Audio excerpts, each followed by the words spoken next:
মহিউদ্দিন বারবার চেঁচামেচি করে জানান দিতে চেয়েছেন যে তিনি নির্দোষ, এই কথা তিনি চিৎকার করে বলেছেন। তবে জাহাঙ্গীর মোটামুটি নিশ্চুপ এবং নির্বাক ছিলেন।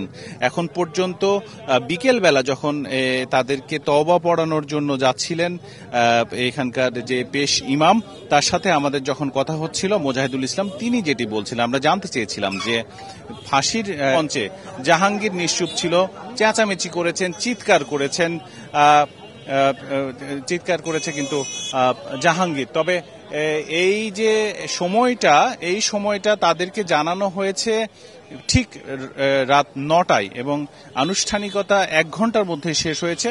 9:14 কিন্তু 3 জনের সর্বোচ্চ শাস্তি, সেই শাস্তির জন্য দায়ী সরকার, এইটুকু আমার আবেদন। আইনজীবীরা জানান বাদী পক্ষের আর আমি কিছু দেখতে পারিনি, আর আমার সাথে কথা বলতে দিইনি, ওরা ঢুকতেও দিল না। আমার উপরে উঠেছিলাম, উপরে তো আমার নামাই দিল, আর দেখতে দিল না। আসসালামু আলাইকুম দর্শক, দেশ ও দেশের বাইরে থেকে যারা এই মুহূর্তে ভিডিও ওপেন করেছেন সবাইকে অসংখ্য অসংখ্য ধন্যবাদ। দর্শক, প্রথমেই আপনারা শিরোনাম দেখেছেন, এখন দেখবেন বিস্তারিতের প্রথম অংশেই আপনারা দেখেছেন হিটু শেখের মা কিছু প্রশ্ন উত্তর দিয়েছেন। এদিকে আরশিয়ার মা এই রায়ে সন্তোষ নয়। কেন, কী কারণে জানতে অবশ্যই ভিডিওটা শেষ পর্যন্ত দেখতে হবে।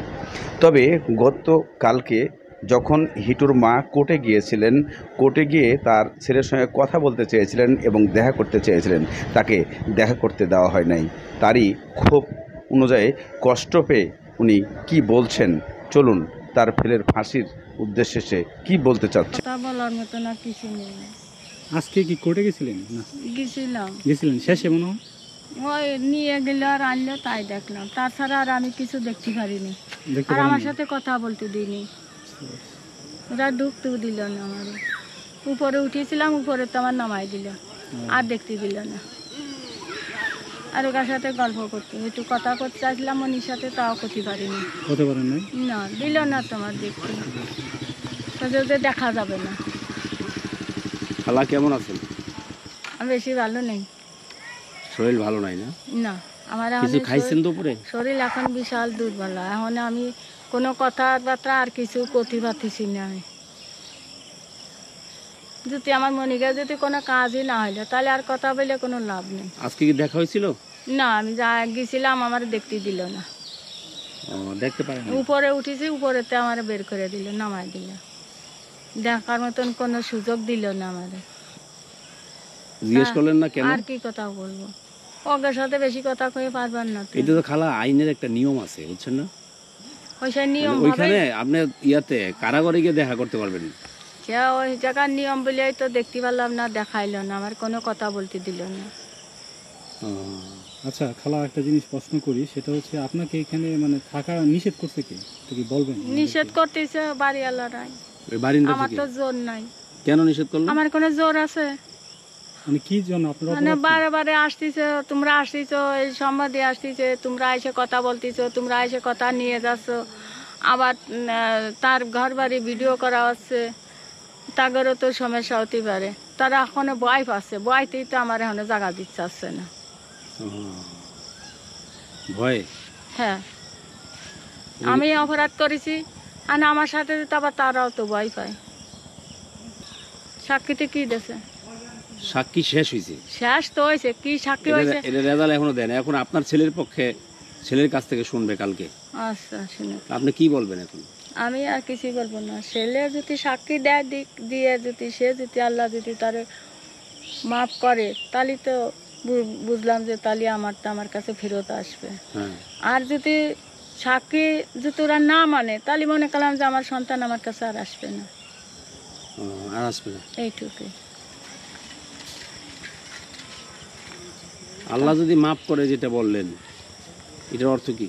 আল্লাহ মাফ করলে মাফ হবে, আল্লাহ যদি না মাফ করে তাহলে হবে না। বান্দায় তো পেশাই দিচ্ছে, ভালো মন্দ সবই আছে, আছে না? সত্য মিথ্যা, ভালো মন্দ, সত্য মিথ্যার বিচার আল্লাহ করবে, তাছাড়া কোনো পথ নেই। আর আছে কিছু?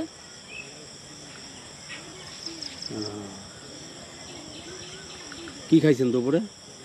দুপুরে ভাত খাইছি। এখন কালকে কি যাবেন দেখতে? কালকে আবার যাবো, কালকে শেষ দেখা দেখে আসবো। তা ঢুকতে দেবেন না, ওই যে নিবে না আনবে না তাই দেখতে দেবেন, তাছাড়া তার কথা বলতে দেবে না। আজকে দেখতে দেয়নি?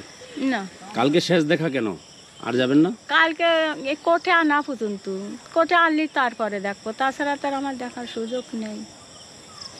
আমার দেখার কোনো সুযোগ আছে? জেল হাজতে গিয়ে দেখছিলেন কখনো?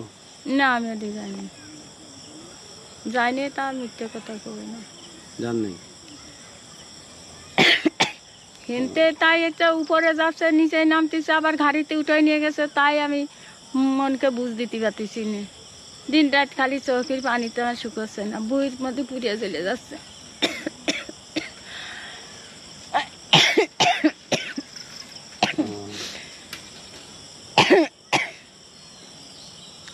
তার কথা বলতে পারতেছি না, মানে গোসল করবো আর একটা লোকের কাছে যাব। কোথায় যাবেন? যাবো এক জায়গা, একটা লোকের সাথে একটু কথা বলতে যাব। আপনার তো শরীর অসুস্থ, আমরা ওই যে অ্যালার্জি ট্যাবলেট খাইছিলেন, পরে কি কমছে এগুলা? খাইছি, খাইয়ে যা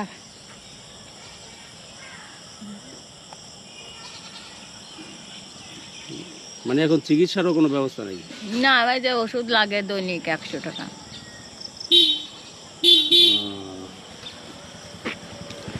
এবার চলে আসছো, আর আসবা নে, আমার সাথে একটু কথা আছে তোমার।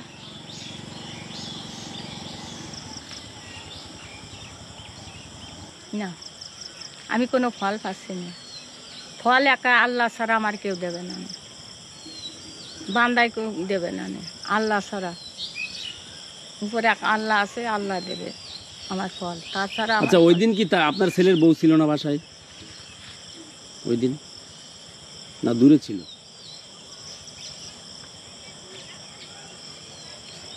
তা তো একবারই বললাম, সে তো মুসুরি তুলতে গেছিল, তার ভাই বোনি চার বাপ বেটা একটাও বাড়ি ছিল, আমরা কেউ বাড়ি ছিলাম না। আমরা তো তখন সবাই আমরা কাজে কামে চলে গেছি, আমি কারেন্ট বিল দিতে চলে গেছি, ওই মাঠে মুসুরি তুলতে যাই, ডাল খাতি হয় যে সেটা, আচ্ছা, তা তো সব মুসুরি তুলতে গেছিল, পুতা শালরা সব কাজে কামে গেছিল, আমার বাড়ি কেউ ছিল না, খালি এক ওই হামিদার বোন ছিল। আমি ভাত রান্না করেও খাওয়াই থুয়ে গেছি, আমি কারেন্ট বিল দিতে ভালো তা দেখে গেছি। তা ওই অর্ধেক আসার সময় তাই আমি খবর শুনে দৌড়তি, তার আগেই তারা হাসপাতালে চলে গেছে, আর কি কব। ঠিক আছে খালাম্মা, ওকে। তার মধ্যে আর কোনো কথা কারকাইটা নেই, মানে কথা তো সবই শেষ। ভিডিওটার শেষ অংশে একটা জিনিস প্রমাণ করতে চাই, যেটা হচ্ছে যে মা সন্তান যতটুকুই খারাপ হোক না কেন, একজন মায়ের কাছে সন্তান আসলে তার অনেক কিছু। তাই ছেলের ফাঁসি হবে, তবুও ছেলের সঙ্গে কথা বলতে পারেন নাই, এই আক্ষেপে উনি এই কথাগুলো বলেছেন।